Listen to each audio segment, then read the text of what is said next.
Sleep deprivation perfectly mimics ADHD of the inattentive variety, which was his diagnosis. Boy did very well in elementary school, got very good marks in elementary school. But in middle school, his grades took a nosedive, and teachers filled out counter scales, a measure of attention. He's off the chart, not paying attention in every class.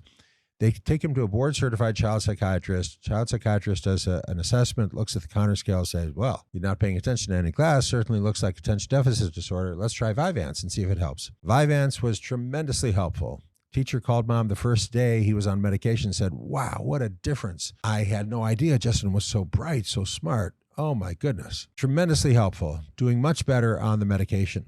But now he's got side effects from the medication. He's got palpitations, he's jittery, loss of appetite. Parents saw an article, several articles I've written for the New York Times and Time Magazine expressing my concern about these medications.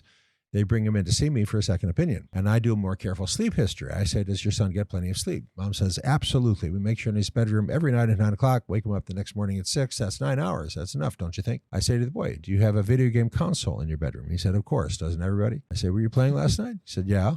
What were you playing? RDR2. When did you finish? 1:30, 1:45.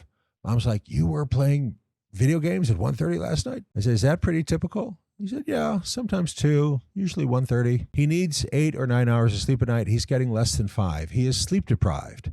But the appropriate remedy for sleep deprivation is sleep, not Schedule II amphetamines. So I said to Mom, you've got to take the video game console out of the bedroom, no more than 40 minutes a night playing video games. And Boy's like, that's totally unacceptable. And Mom's like, well, what can I do? We're talking about a 13-year-old boy, and Mom is intimidated by her 13-year-old boy. Parents who have no idea their son's staying up past midnight playing video games, no idea their daughter's staying up past midnight scrolling through Instagram and TikTok.